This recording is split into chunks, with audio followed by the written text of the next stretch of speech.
thanks everyone for coming. I recognize a lot of people here, but some people I think I don't know, so in that case I'll introduce myself. My name is Kevin Swenson. I'm a fourth year PhD candidate here in music composition, and I'm giving this lecture recital tonight with my friend and colleague Craig Jordan, called Composition in the Age of Derivative AI Music. Maybe I'll give myself a little more light to read my script.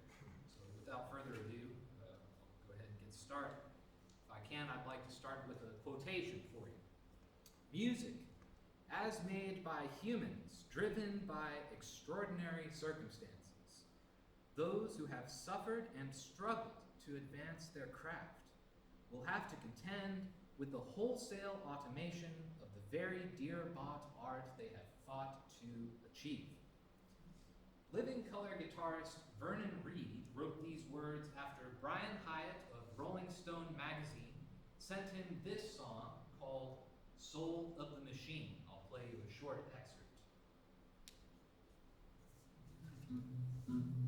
The bold empty I'm just a soul trapped in this circuitry. Although this song is in the style of a solo Delta blues, it is not the work of Son House or Robert Johnson, but an AI language model called Suno that apparently contained Delta blues in its data training set.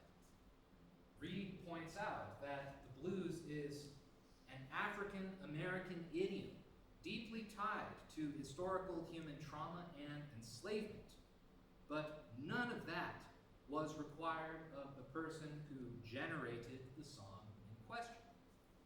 The compositional process for Soul of the Machine was as simple as writing in this text prompt.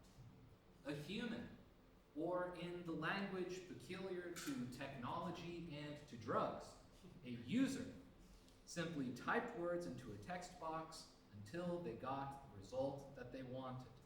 There was no need to build up calloused fingertips or open one's mouth lest all that would come out is some embarrassingly naked croak. Just turn off your mind, relax, and type. Let the machine do the work. Even worse, AI music creation does not stop at individual songs. For example, earlier this year, the band shown here, Velvet Sundown, managed to gain 1.4 million monthly listeners on Spotify with a verified account. The band released 3 albums in only a few short months, and its members have unique names and images, even though they never really existed at all. Is this art? While the technology that inspired my asking of this question is new, the question is anything but. In the early 20th century, artists had similar concerns about the budding technology of phonographs and player pianos. For example, in 1906, John Philip Sousa wrote that sweeping across the nation with the speed of a transient fashion in slang or Panama hats, political war cries or popular novels, comes now the mechanical device to sing for us a song or play for us a piano in substitute for human skill, intelligence, and soul. Now, few people today would argue that recorded music is devoid of intelligence and soul, and many people probably revere some recorded media as highly as they do live performances. Even fewer would agree with such warnings about the player piano, a machine that seems more like a quaint historical curiosity than anything else. Nevertheless, Sousa's alarmism raises some interesting questions in relation to the problem of AI music today. One is it more compelling to watch a machine read a piano roll than to watch a human pianist hammering away on stage, fingers flashing up and down the keys? Likewise, is it more compelling to listen to an AI voice singing of invented trials and tribulations than to a human being singing with tearful eyes the sufferings they have actually endured. In both cases, I think that the answer is a decisive no. As a composer, then, perhaps I should become a Luddite. Why not? Let me tell you. These questions become more complex when one stops assuming that AI models and mechanical music reproduction must merely strive to recreate what a human can do just as well. Such an assumption fundamentally misunderstands the reason that humans use machines to create music at all. As musicologist David Swenson points out very simply, all musical instruments are, in essence, machines. Try as one might, a human being will never be capable of producing the sound of a piano with their body alone. And it is this fact that makes the piano, a machine, culturally necessary. Therefore, the problems of mechanical and AI music, as pointed out by Sousa and Reed, may be mitigated by finding ways to use these technologies that reveal their cultural necessity. This is precisely the aim of my work with the Disclavier, a line of pianos produced by Yamaha in combination with the computer music programming environment Max MSP. These pianos are unique because they are fully functional pianos in the traditional sense, but they also send and receive MIDI data. This allows the piano to be played by a computer or for a human performer to play interactive duets with a computer via the medium of the Disclavier. My work rests at the intersection of the player piano tradition and encroaching AI music technology in a way that exploits the possibilities of augmenting human capability while resisting the commercialism of proprietary AI models like Suno. I will demonstrate this by examining 3 original works for Disclavier: Dialogues, scriptedDialogues, and the Pianist of Absence. Before discussing these works in depth, however, it is necessary to dwell a little longer on the player piano tradition because my work is in dialogue with 2 contrasting sides of that tradition. On one side is the pure mechanical reproduction of a real performance captured on the perforated rolls used to operate player pianos. They look something like this. These might be captured performances of classical works or popular tunes performed by a moderately skilled hack working for one of the player piano companies, as David Swenson put it. Ideally, these rolls would reproduce a real performance by a human pianist as precisely as possible. As an example, listen to this excerpt of the song Mr. Sandman played on a player piano.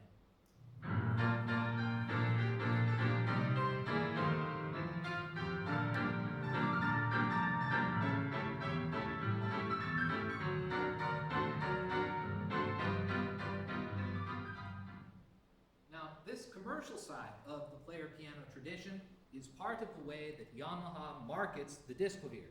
For example, Disclaviers equipped with the N-Spire controller come loaded with several hundred songs ranging from Eric Clapton to Schubert. All one has to do is hit play.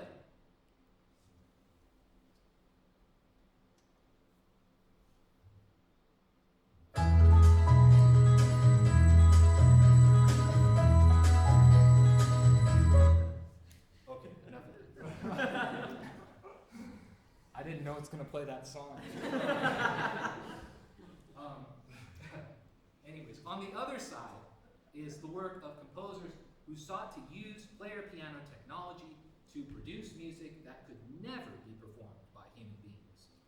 Swenson discusses the work of Hindemith and Stravinsky in this regard, but he points to Conlon Nancarrow, shown here, as the greatest of these experimentalists. Swenson explains that Nancarrow composed over 40 player piano studies that featured seemingly impossible piano sounds played faster and with more notes than any human could execute, and through which the piano roll became a new expressive medium that explored an entirely new musical idiom. In writing about Nancarrow's music, Kyle Gann provides further insight into this new idiom. In study number 40, for example, Nancarrow composed a tempo canon that featured tempi in the ratio of E against pi, a tempo relationship of such complexity that no human could hope to perform it accurately. Here's a short excerpt.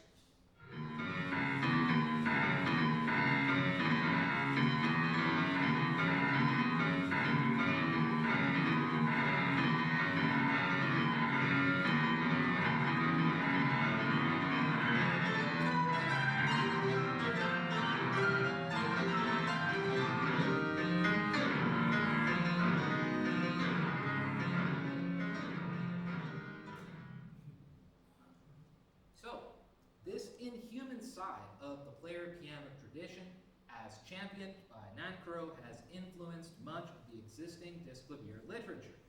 For example, in the program note of his piece Consolatio Solitudinis, Kyle Gann writes that generally one justifies writing for a computer-controlled piano, the disclavier, by writing faster music than humans can play.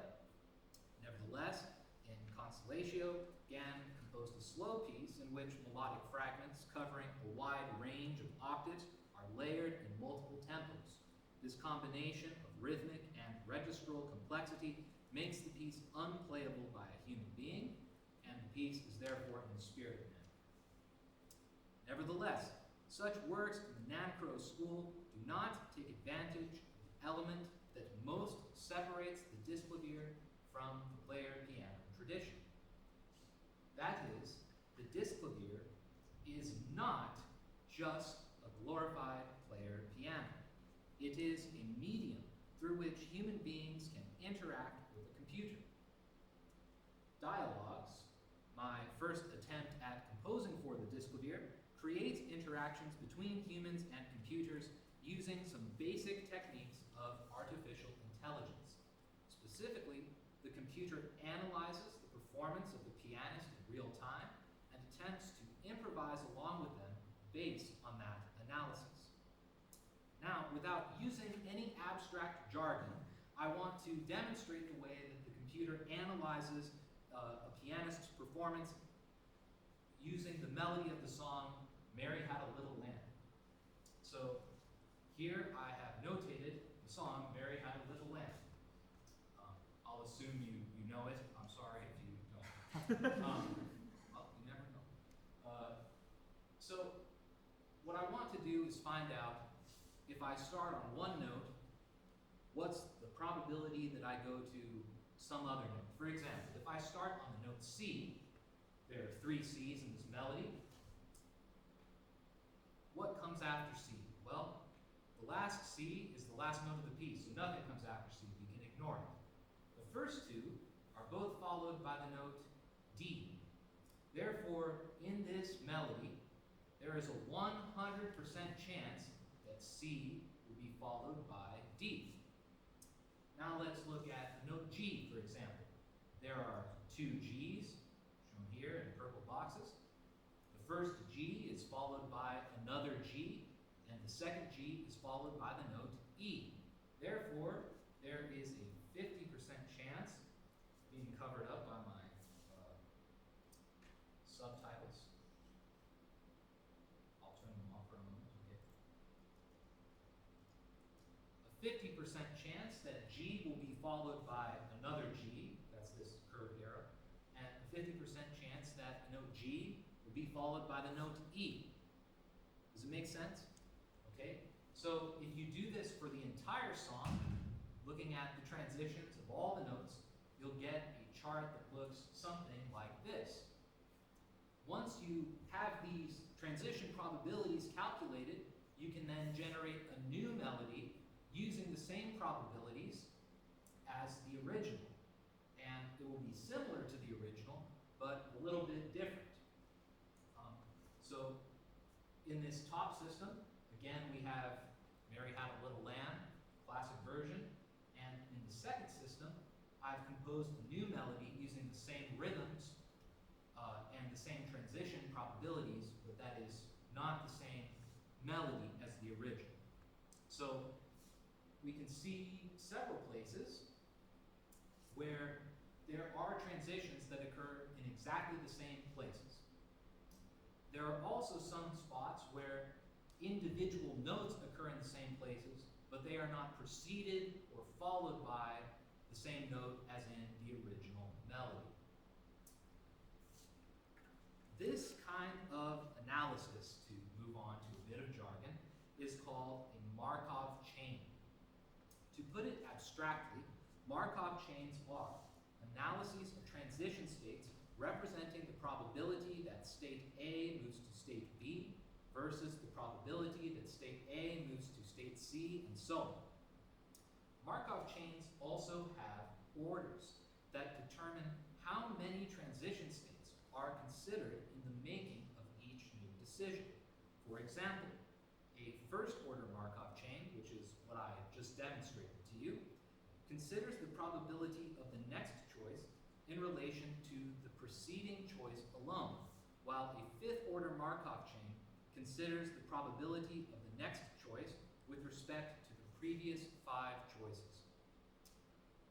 What matters here is that when analyzing an existing melody, as is the case for the things people play into dialogues, higher-order Markov chains will result in computer responses that are closer to the original input. In dialogues, I decided to use a third-order Markov chain simply through a trial and error method. Individual Markov chains were built on 4 types of MIDI data captured from human performers in real time. These are the pitches, the velocities, a MIDI term that effectively means volume, the duration of individual notes, and the time between successive notes. During my trial and error sessions programming and composing the piece, I was surprised to find how much playing with the computer through the medium of the disclavier felt like playing with another person. At times, I would try to depress a key while my Markov chain algorithm was playing, only to find that that key was already being played by the computer. This strangely reminded me of the awkward brushing of hands that can occur when rehearsing four-hand piano literature, for example, something that is typically avoided because it can interfere with the duetter's ability to perform. Analogies between playing the disclavier duet with the computer and playing works for piano in 4 hands have also been drawn by other artists working with disclaviers. For example, the authors of the paper Deus ex Disclavier solicited responses from 2 performers, Zubin Konga and Anne Weinberg, following their respective performances of Maria Kalyanpa's interactive disclavier piece, Climb. The authors found that both performers described performing with the disclavier part as similar in some ways to performing with another pianist, and both indicate that there is a close relationship between their preparation of Climb and their preparation for 2 piano performances.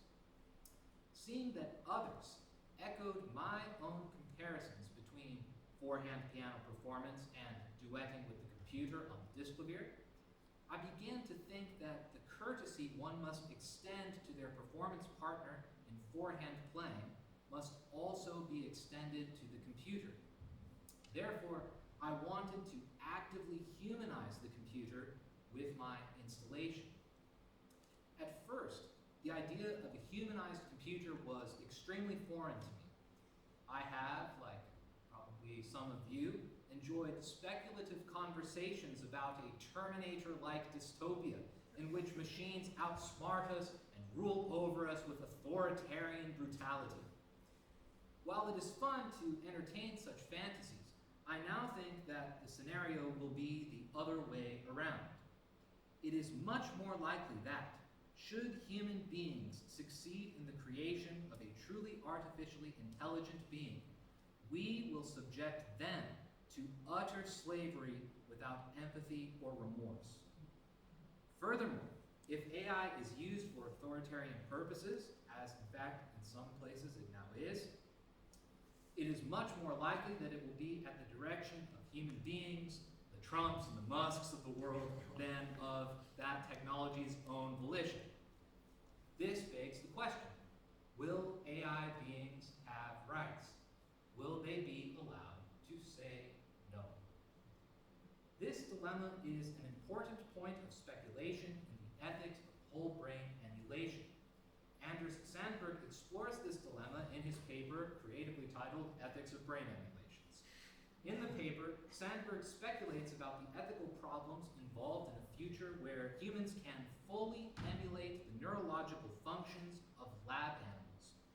Sandberg argues for what he calls the principle of assuming the most, that entails assuming that any emulated system could have the same mental properties as the original system and to treat it accordingly. In other words, one should not subject emulated beings to torture or to needless suffering and death, just as one would not subject lab rats to suffering without a clear experimental purpose. While the program I created to perform dialogues is not even remotely as sophisticated as what whole brain emulation would entail, the kinds of speculative questions that Anders raises do make me wonder about the way that people tend to talk about computers. For example, in her book, Hello World, Hannah Fry provides an anecdote about Brian Kernighan, shown here, the first computer programmer to include the now ubiquitous Hello World tutorial in a programming textbook.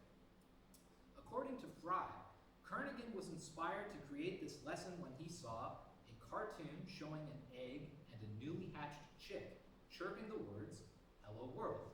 It would have looked something like the cartoon here, although this is not the cartoon he actually saw. Fry continues, "It's not entirely clear who the chick is supposed to be in that scenario. The fresh-faced human triumphantly announcing their brave arrival to the world of programming, or the computer itself, awakening from the mundane slumber of spreadsheets and text documents, ready to connect its mind to the real world and do its master's bidding. Maybe both. Master's bidding. So if I force the computer to improvise with me on the Markov chains that I forced it to construct, am I subjecting it to my bidding like a slave driver? Truly, my humble Markov chains are far too simple to think or feel. But I, like Sandberg, think that it is best to ask these speculative ethical questions preemptively. As a composer, then, I felt that my task was to encourage the participants in my Disclavier installation to ask these questions as well. To facilitate this, I created the wireless interface shown here for controlling the computer remotely from my iPhone so that I could hide out of sight. I also created a generative music algorithm so that passers-by might be intrigued by the Disclavier playing itself, and if anyone stopped to look for more than a second, I would stop the computer from playing, hoping that they might try to play a note or two. When somebody did, I would use my iPhone to tell the computer that it should begin improvising based on their input. To my delight, this sometimes elicited elation or genuine surprise in the people who interacted with the Disclavier, instigating a musical dialogue between them and the computer. Now, in the first installation, nobody knew that that's what was happening, and I've just broken the spell by explaining it to you. But nevertheless, I'm going to invite Craig to come up now, and we're going to give a little demonstration of what Dialogues is about. Just give us one moment to switch over here.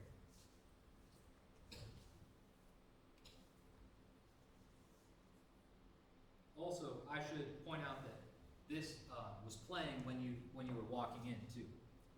Okay, so first I'm going to have Craig play what most folks played when they interacted with it, which is they tried to play something flashy to show off to their friends.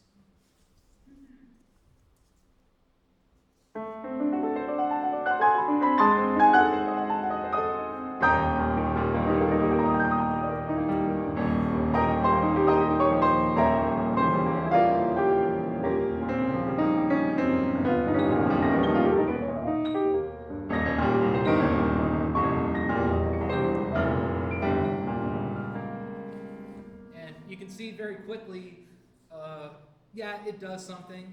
It's interesting, it's fun, but it's very hard to play along with because you're showing off and you've taken up all the notes on the piano. There's nothing left for you to do.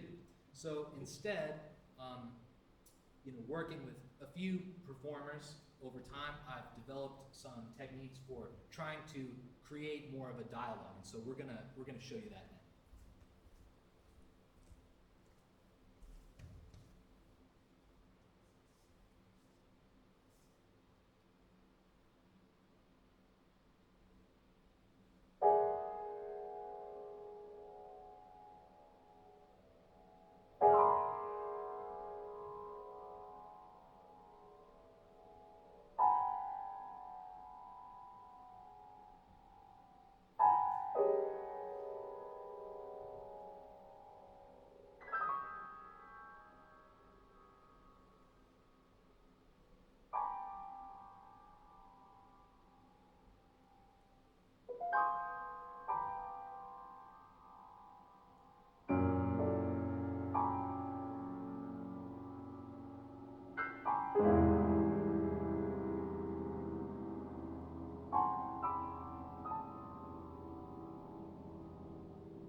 Okay.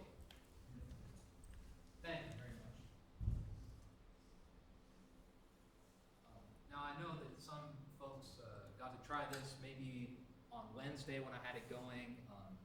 And if you have any questions about like maybe your own experience or something I didn't talk about at the end, feel free to ask something.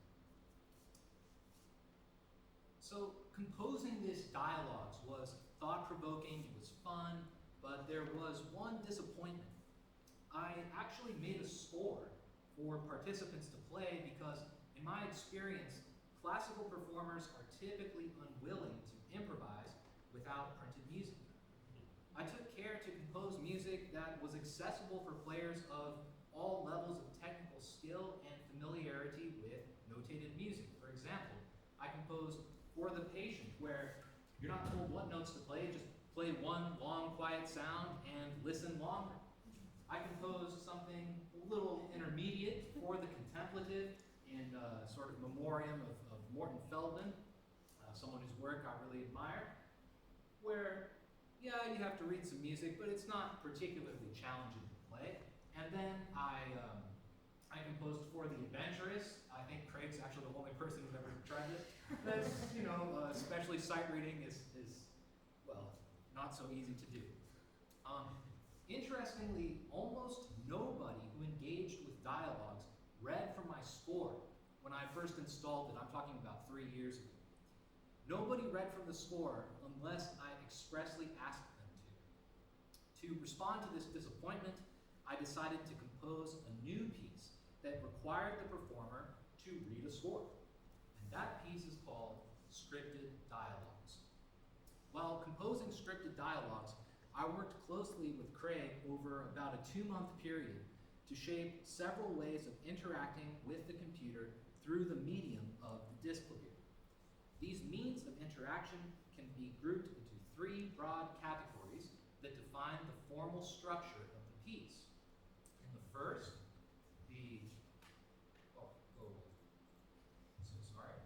In the first, the computer acts as an accompanist. Craig plays a fixed score, and the computer responds with rapid, random, spectral ostinato. Fast, high stuff.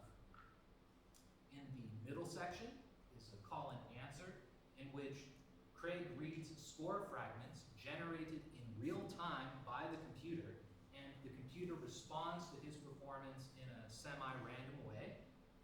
And there is also a concluding computer-human duet in which both parts are fixed, but at least certain moments of the computer's part are too difficult for a human to perform.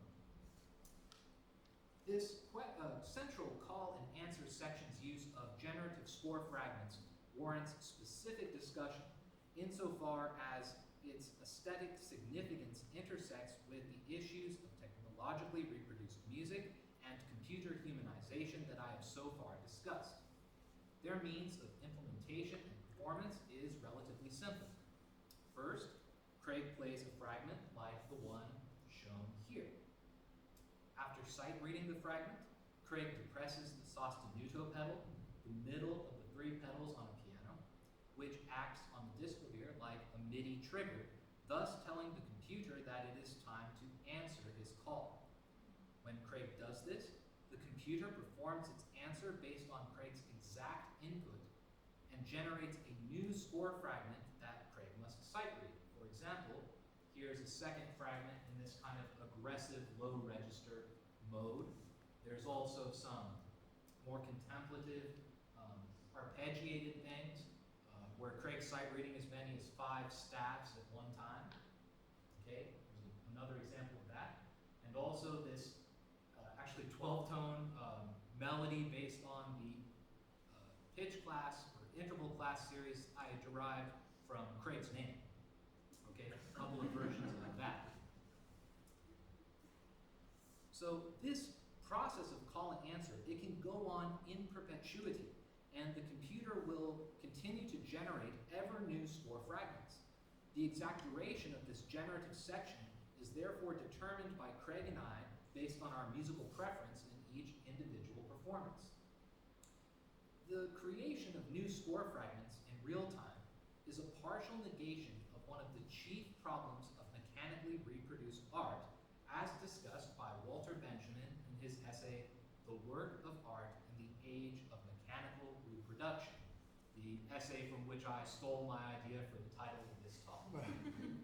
For Benjamin, even the most perfect reproduction of a work of art is lacking in one element: its presence in time and space, its unique existence at the place where it happens to be. While a reproduction of a musical composition by means of a piano roll, for example, allows it to be accessed by many more people, Benjamin argues that the authenticity of the object is depreciated because the reproduction is detached from the domain of tradition. Ultimately, Benjamin argues that a reproduced art object substitutes a plurality of copies for a unique existence. Scripted dialogues, however, is not removed from the domain of tradition because its tradition is production and not reproduction. That is, when the computer projects a new score fragment, it is projecting a new potential unique existence. When Craig sight reads that fragment for the first time, that unique existence comes into being. This process of projection and becoming avoids the problems of mechanical reproduction that Benjamin identified, because each iteration of the process produces a new and unique result that, unless the performance is recorded, will never be heard again. The production of new score fragments in this call and answer section are also a continuation of the project of humanizing the computer that I began in Dialogues. In Dialogues, the computer simply waited for somebody to interact with it.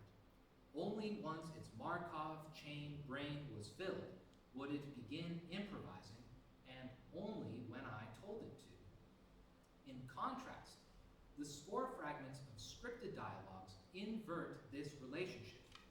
It is now the human performer who is commanded by a computer master to play the score that it decides. This inversion of power results from the way that composing scripted dialogues changed my conception of the nature of interactive electronic music using disc claviers. When composing dialogues, I mistakenly believed that the interactions occurring were between humans and the disc clavier. After composing scripted dialogues, I now understand that these interactions are actually between humans and computers. The disc clavier is but a medium in a seance, a means of communicating with some invisible digital world. Thus, at the end of the piece, I allow the computer to speak to you through the disc clavier. To do this, I recorded myself speaking the following phrase: "Can you hear me? Are you listening? I am alive." I then analyzed the resulting sound file and converted the frequencies present in it to MIDI notes that the disc clavier could play. The result is strikingly intelligible if one knows to listen for it. So, as you listen to the piece, pay close attention at the end. Can you hear the computer talk? So, we'll find out.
I should point out too, I know I'm doing all the talking and, and everything, but Craig, I'm sure he'd be happy to answer some questions at the end about what it's like to prepare this kind of music as a performer too. So.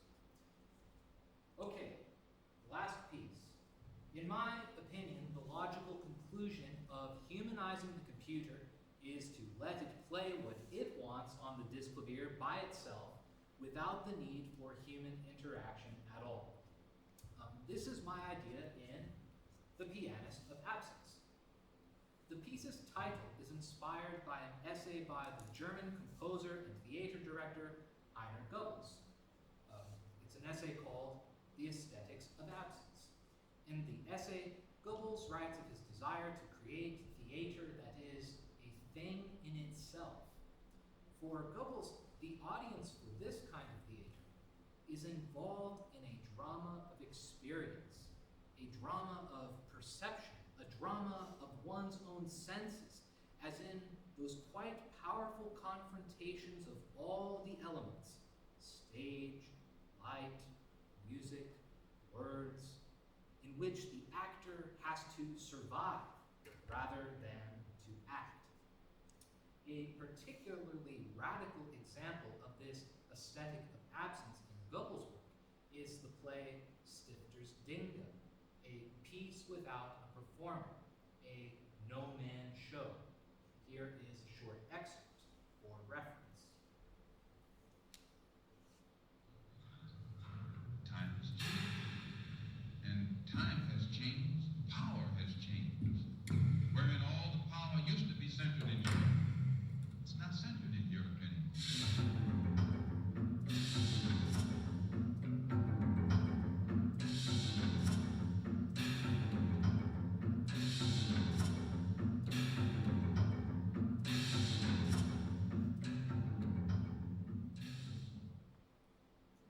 So, note that the drama of the piece comes entirely from lighting, fogging, music, including music on player pianos, if you noticed, audio, and so on. Everything except for human actors on a stage. In my case, I wanted to make a piece about absence using only sound, in which the audience hears the sound of the piano without a pianist, and the shape of an improvisation without an improviser. Such a piece requires two things. First, it must be tied in some way to distinctive sounds from the piano tradition, and it must have a computer program that listens to its own performance, analyzes the incoming sounds, and makes decisions based on that analysis in real time. To fulfill the first requirement, I downloaded a high-quality collection of 56 MIDI files online that were recorded by real performers for online disc clavier competitions. This collection includes performances of standard piano repertoire by composers like Beethoven, Schubert, Liszt, Gershwin, and Ravel. At the beginning of a performance of The Pianist of Absence, the computer randomly selects one of these pieces and plays it mostly in the background, but sometimes peeking out to the surface. The selected piece determines the length of the computer's performance. When the selected piece ends, the piece is over. more challenging task is to get the computer to listen to itself in a way that produces musical results with enough variety. To do this, I began by creating a feedback loop wherein the signal from a microphone is analyzed by the computer. So here is the microphone,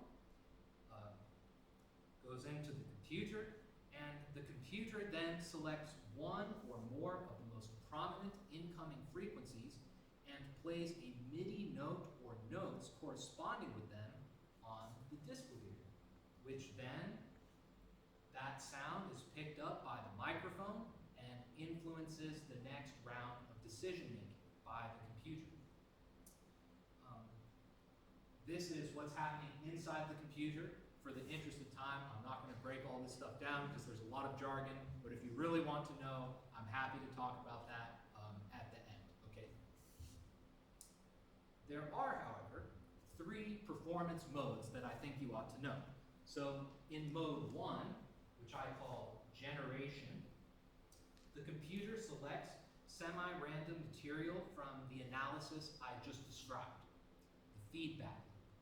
In the second mode, quotation, the computer simply plays a quotation from the background MIDI file. Mode 3 always follows mode 1 or mode 2.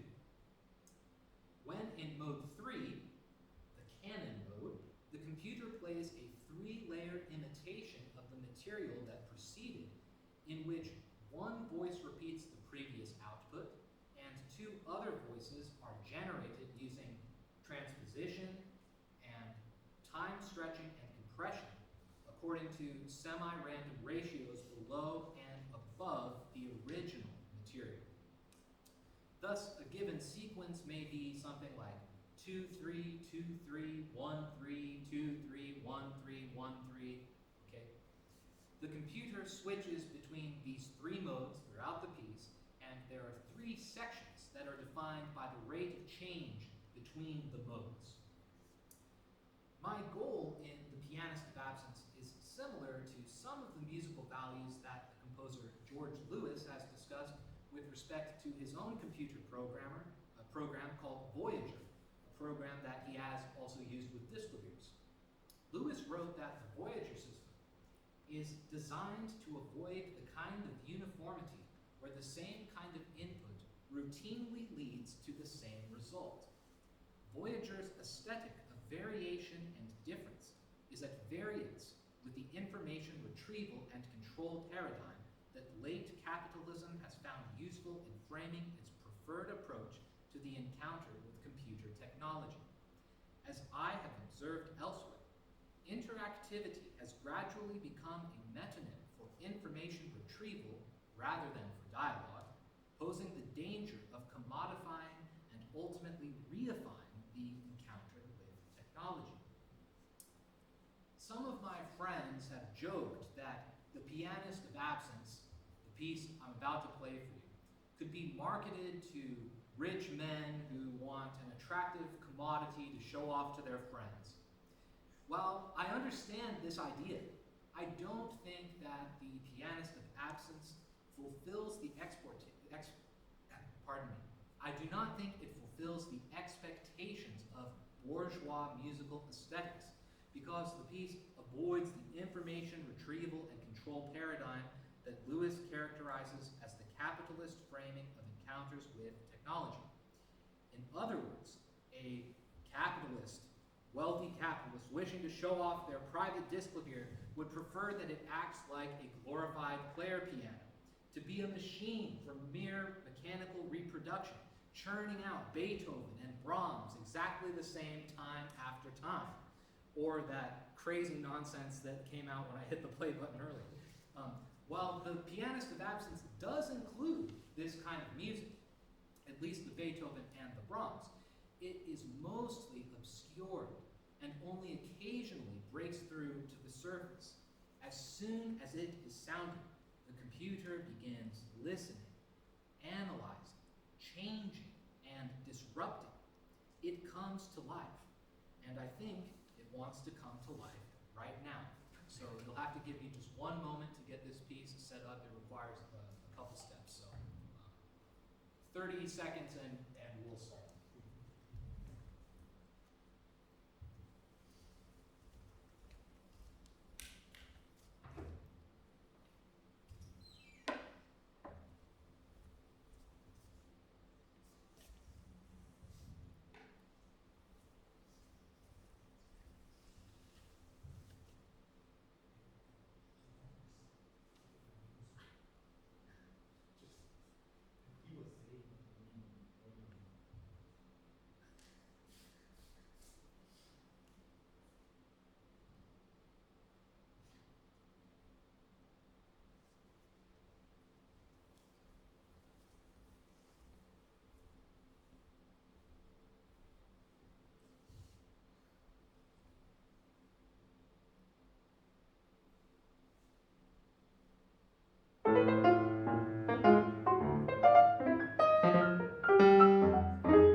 Suno and fears that existed in the early 20th century about the phonograph and the player piano. While these fears are often valid, and the potential does exist that musical labor performed by humans may be devalued because of it, I believe that computers, when used as a tool for augmenting and accommodating human music making, are incredibly powerful creative partners. In writing about Voyager, George Lewis said that his program asks us where our own creativity and intelligence might lie. Not how do we create intelligence, but how do we find it? For me, this value system suggests a way for composers to show an alternative to the get-rich-quick schemes of technocratic capitalists.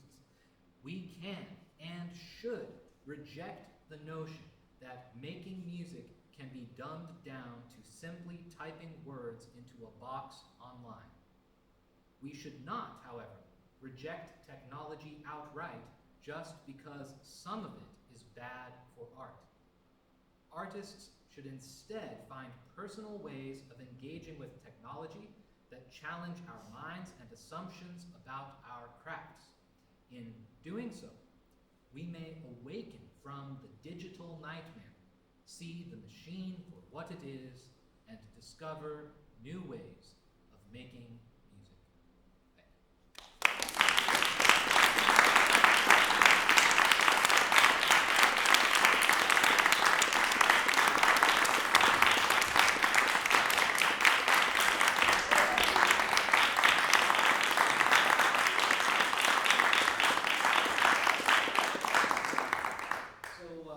Well, I don't know what time it is.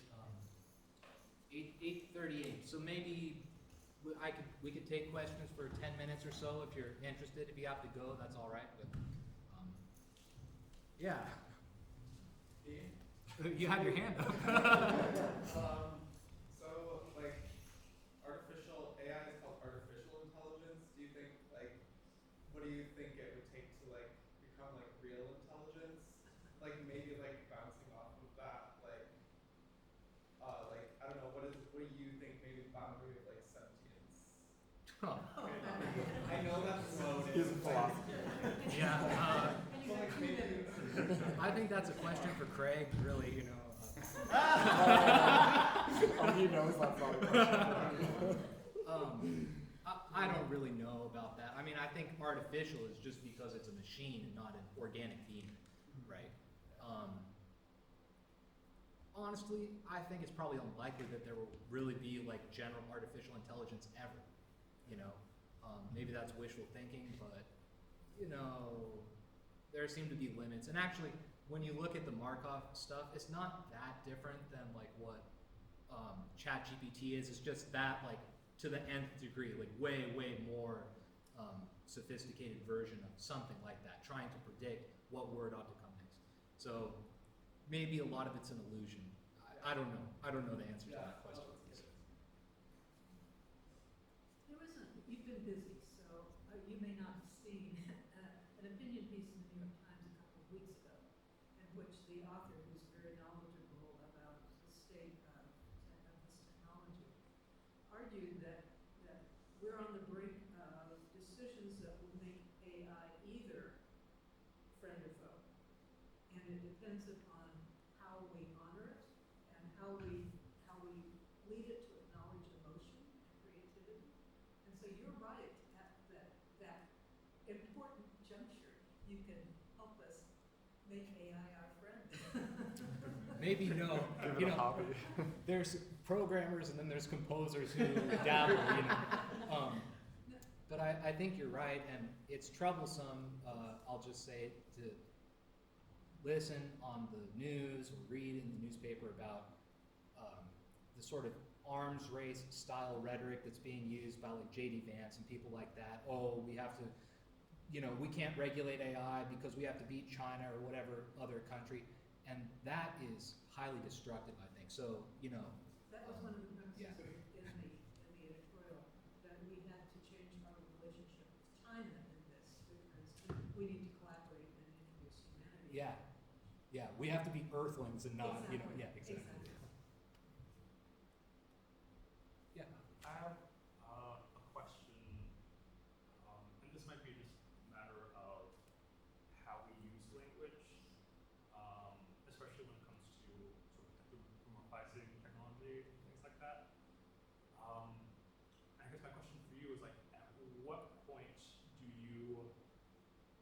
divorce yourself from the creation. Like, as you sort of described some of the pieces that you made, you said that the disk computer was sort of the medium, which with the performer was in dialogue with a computer. But even extending that out like one more degree, would it not be, could it be considered that the disk computer and the computer are the vehicle with which the performer is in dialogue with you? I guess there is some of that going on. Yeah, yeah. And maybe it's more like, I guess in a way it's, I talked a lot about myself, but it's always about the work, you know, and I don't maybe do a lot of that sort of more, that kind of being personal, you know, but I should think about that. That's an interesting question. Yeah, I don't know if you've gotten to know me better through doing this or not, but you know, it's, yeah, it's an interesting question. I'm not sure there's an answer to this question or not, but my personal experience with working with AI is sometimes it seems like it's reading my brain, and other times I'm like, this is just something that computers can understand, you know, and it doesn't quite compute in the way that I'm trying to communicate it. When you were creating these pieces, did you ever feel like you were coming up against those kind of moments, and then how did you resolve them? Does that make sense? Yeah, I think the one I can talk about the best is the Pianist of Absence because it's the most recent. Basically, I've composed one disclavier thing a year since I've studied.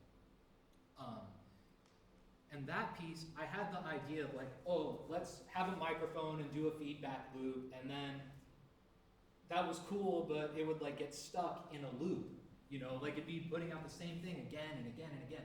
And I you know, one of the problems for a lot of composers, and I have this problem myself, maybe the other composers here do too, I don't know. It's like, I have an idea for some kind of systematic way of creating music, and then I just want to do that, and I don't want to change it. It's like, no, the system, you know, you gotta, you know. And every time it's like, you kind of have to just let go of that, you know, baggage, whatever it is. So I tried my system with Pianist of Absence. Oh, I'm not going to make any decision. It's going to all come from the computer. And I just had to keep really telling you, no, only do this, you know, like you can only play in one mode for so long, right? And I used Fibonacci sequence and things like that to determine how long things should be. But I think, you know, it's like that. You know, you have to make decisions at the end of the day. You know, you can't always rely on the machine. Oh no. Like when you say semi-random, like what does that mean? Oh, yeah, so if you just imagine that random is like, maybe you're gonna get any number, like to the highest number the computer can count, right? Maybe I just have a range of only like 0 to 49 or something like that. I'm using that range because it's a range that's actually used in one of these pieces. But you know, it's like, it's gonna generate things, but the same with the scripted dialogues. Those kinds of material always occur, but they're never exactly the same. You know, like with the arpeggios, how many notes are there? Where are they placed metrically? So it's random, but only within a specified range of what is allowed. I have a question about your public observations. Did you notice any difference between children interacting with the technology and adults? Oh, that's a great question. Actually, I've only done it here, like in the lobby right outside. So basically everybody that's really interacted with it has been at least like 18, 19, you know, and then some faculty and staff and stuff like that have tried it as well. So it would be interesting to see like what the kids do, you know, if they play it, but I haven't had a chance to do that. So yeah. Wondering how your perspective and like relationship with AI has changed over the 4 years because it's been progressing so rapidly. Obviously, you've been doing this like every year for the last. Yeah, I mean, in some ways, it's kind of like, you know, what I'm doing is not really AI. I mean, the Markov thing is a real AI technique, but otherwise, you know, it's a play on Benjamin, and it got people to come, I think, to use it. I try not to use it that much, you know, like, that's why I like to make my own stuff, you know, and then it's not that smart and powerful, but I made it, nobody else has it, and, you know, I'm not like relying on, you know, what everybody else has, and that's kind of my relationship with it, I guess. Yeah. Especially small, right? Like, how is it like playing like this career? Like, is it a lot different than playing like Well, kind of like Kevin said in this presentation, there are similarities. Like, you know, you can't play the same note. There were times even today where it's like, oh, that note's taken. It's a little nicer because you don't have to worry about the body. So like, you know, you can take up the whole bench and you can put your arms wherever you want to. And, does that answer your question? It's very interesting. We've been talking during rehearsals that we've kind of gotten used to it at this point. Because I remember when I was first rehearsing the scripted dialogues, that any time like something would happen, it was always a little shocking. And I think maybe we all experienced it a little bit at the end of the last piece. You know, you didn't see anybody's hands come away from the piano or like, you know, relax. You were kind of like, is it gonna start again? So that element of surprise is very different than playing with another person. But then along with kind of a side note is, you know, that piece is written so that now, like after rehearsing it, I know it's gonna do something when I do this, so.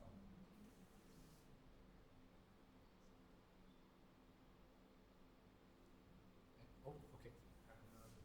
Greg, Yeah.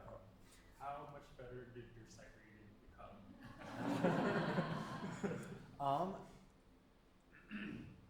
I don't know, I'm pretty good at sight reading.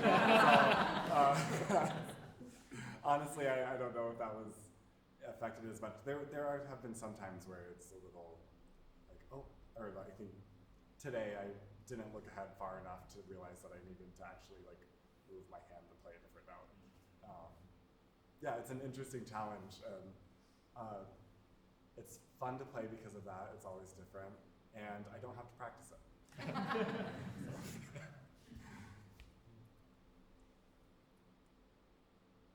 Okay, well, if there's no more questions, I just want to say once again, thanks for coming. And if you think of something when we're kind of tearing down, then that's okay too. So thank you. Have a good night.